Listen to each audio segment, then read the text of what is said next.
병역법을 이제 여러분들이 이 공부를 하면서 가장 어렵게 생각을 해요. 가장 어렵게 생각하는 이유가 기본적으로 병역법이 양이 많아. 340페이지가 넘어. 다른 세 과목 다 합해봐야 150페이지, 160페이지 정도 빼니 안 되거든요. 다른 세 과목, 200페이지 정도 되는구나. 200페이지 정도 됩니다. 근데 이거는 한 개 과목이 340페이지가 된단 말이야. 그 다음에 예비군법이나 예비군 훈령이나 통합방위법은 간접적으로 어떻게든 군대 생활을 하면서 조금씩은 영향을 미쳤어. 여러분들 훈련은 다 해봤잖아. 그죠? 우리 통합방위 훈련 다 해봤잖아. 예비군 동원훈련 다 해봤잖아. 그죠? 조금씩 연관이 있어. 근데 병역법은 안 그래. 병역법은 솔직히 우리 여기 장교 출신들이고 간부 출신들이다 보니까 병역 판정 검사 받고 한 사람이 별로 없어. 병역 검사 받은 사람 거수.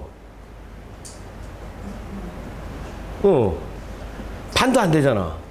왜? 고등학교 졸업하고 바로 사관학교를 갔다든지, 그 다음에 대학교 가자마자 바로 나는 ROTC 장학생 하겠습니다 라고 대학교 가자마자 연기된 상태에서 ROTC 장학생 하고 막 하면서 또 삼사관학교 들어가갖고 뭐 하고 뭐 이렇게 하다 보니까 병역 판정 검사 자체도 안 받고 군 생활을 한 사람들이 반수 이상이 돼요. 반수 이상. 그러다 보니까 또 이 다른 과목은 우리 군 생활하는 수행군 부대장 또는 지역군 사령관, 즉 군 부대장들에 의해서 이루어지는 업무들이 대부분이잖아요. 근데 병역법은 아니야. 병역법은 지방병무청장이 하는 일이야. 병무청장이 하는 일이야. 그러다 보니까 낯설어. 내가 해본 적이 없어. 병역법 한 번도 펼쳐본 적이 없어.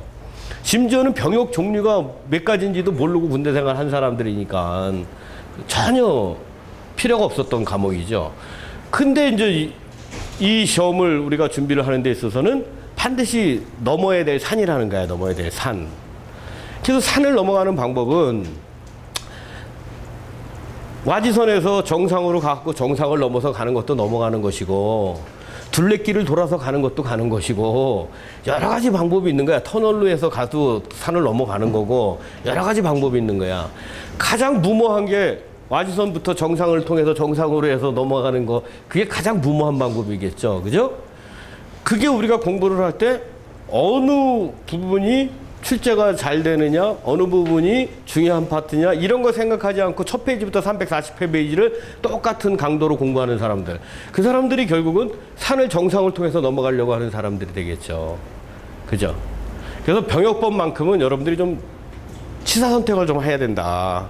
그것도 내가 목표로 하는, 여러분들이 지금 여기는 7급도 있고 5급 준비하시는 분도 있고 대대장, 연대장을 준비하시는 분들도 있단 말이야. 그러면 솔직히 소령이나 이러신 분들 입장에서는 경쟁률이 항상 센 게 소령분들이니까, 5급이니까 그분들은 병역법 무시할 수는 없어. 그렇지만 다른 과목에 비해서 좀 더 낮게 강도를 두고 공부할 필요가 있는 거고, 7급을 준비하시는 분들은 확실하게 병역법은 선을 그어야 돼. 특히 금년도 후반기에 시험 보시는 분들은 확실하게 선을 그어서 병역법은 최소한의 노력으로 최대한의 성과를 얻겠다라는 목표치를 좀 낮게 잡고 가셔야 돼요. 그리고 나머지 시간을 다른 과목에 투자를 해서 내가 점수를 얻겠다라고 생각을 하고 공부를 하셔야 되는 거예요. 그래서 병역법은 다른 과목도 마찬가지지만 무턱대고 암기하려고 하다가는 양이 너무 많아서 절대 안 돼요. 절대적인 이해가 먼저 돼야 돼. 이해가. 병역법에 대해서 좀 큰 그림을 먼저 그리고 그 속에서 조금씩 좀 구체화시켜 나가는 이게 필요하다. 그래서 다른 과목도 제가 매 과목 첫째 시간에 소개 교육으로 큰 그림을 먼저 그려주는데 병역법은 특히 중요하다라고 생각을 합니다. 그래서 이번 시간에는 병역법에 대해서 전체적인 큰 그림을 한번 그리는 시간을 오늘은 가질 수 있도록 할 겁니다. 그래서 제가 이 지금 양계 화면에 비춰드리고 있는 이게 우리 병역법에 의해서 우리가 이행해야 되는 병역 의무에 대해서 한 사이클을 그대로 도식화시켜 놓은 게 이 그림입니다. 17세부터 병역 의무를 18세부터 우리가 병역 의무를 시행하게 되는데, 그 18세부터 병역 의무를 수행하기 위해서 지방병무청장이 조사를 하는 단계에서부터 내가 병역 판정 검사를 하고 그 병역 판정 검사 결과에 따라 가지고 내가 현역이 됐든 보충역이 됐든 병역 의무를 시행을 하고 그 병역 의무를 수행하는 데 있어서 여러 가지 이유로 인해서 병역 의무 수행 시기를 연기를 하고 또 그 연기된 상태에서 병역 의무를 마치게 되면은 예비군 임무를 수행해야 되고 또 요새 또 대체역이라는 게 다시 병역이 또 하나 생겼잖아요. 또 병역 판정 검사 이후에 내가 현역이 됐든 내가 사회복무요원이 됐든 병역 처분을 받았는데 내가 종교상 도저히 총 들고 싸우는 것은 내가 할 수 없다. 그러니까 나는 다른 것으로 병역으로 해야 되겠다. 그게 이제 대체역이죠. 그런 것들. 어? 그러면 우리 병역 의무가 이렇게만 되면은 뭐 끝나는 거냐? 어떻게 됐든 막 연기를 하게 되면은 법상 우리가 병역 의무는 몇 세까지 하게 돼 있어요. 40세까지 병역 의무는 부여하죠. 그죠? 전시가 되면 몇 세까지 또 병역 의무를 부과를 해. 45세까지 병역 의무를 부과하죠. 예. 즉 40세, 45세가 될 때까지 병역 의무가 이행되는 전체를 요 한 페이지에 종합해 놓은 거고 요거를 중심으로 해서 병역법에 대한 개괄적인 설명을 오늘은 드릴 겁니다. 우리가 병역법에서 병역 의무 예비군법에서 우리가 배웠을 거예요. 예비군법에서 예비군을 지원할 수 있는 사람은 몇 세부터 지원할 수가 있어요. 만 18세 이상이면은 예비군을 지원할 수 있죠. 즉 법상 만 18세 이상이면은 자기가 병역 의무를 지원을 할 수 있는 거야. 즉 병역 의무는 18세부터 시행이 가능해요.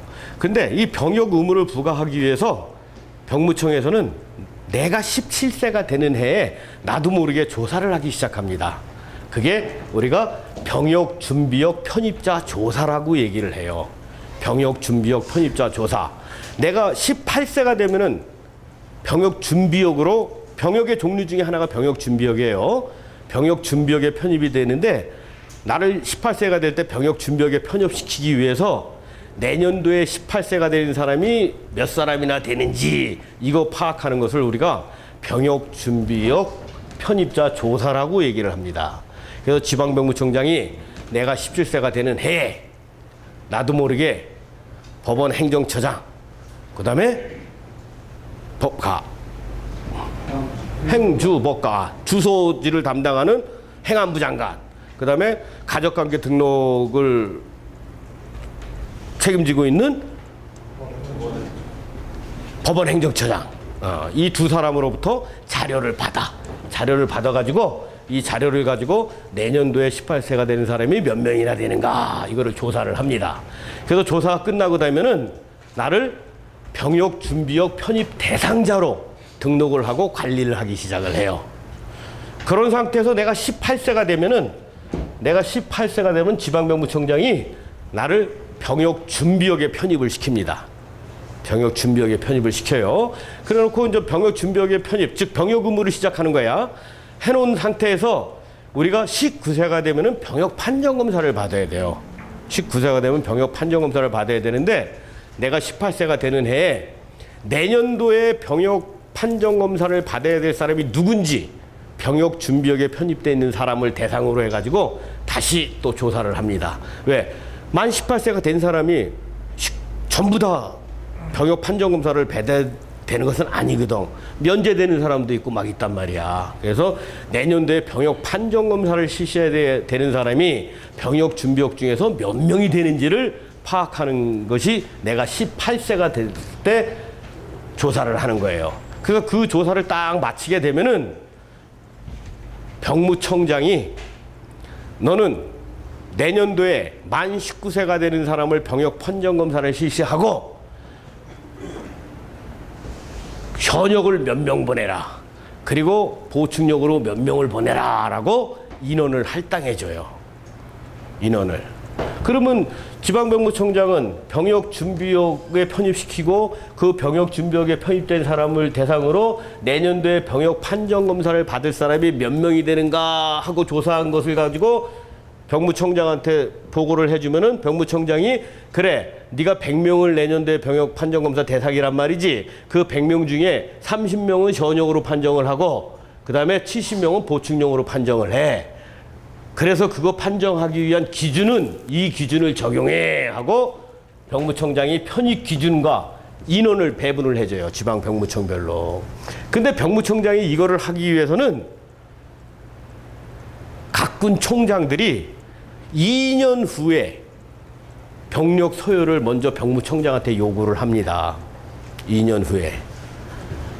그거를 받아서 병무청장은 내년도에 병역 판정 검사를 받아야 될 인원, 그다음에 각 군 총장들이 다음 해에 현역으로 보내야 될 인원을 받았잖아. 그러면 거기에 맞춰 갖고 네가 100명 판정 검사하면은 현역을 몇 명 보내 하고 인원을 할당해 주는 거예요. 그러면 인원을 할당받은 지방 병무청장은 그 다음에 내가 19세가 됐어. 내가 19세가 되면은 지방 병무청장이 시간 장소를 정해 가지고 김계동이 너는 몇 월 며칠 날 언제까지 어디에 와서 병역 판정 검사를 받아 하고 통지서를 교부를 하죠.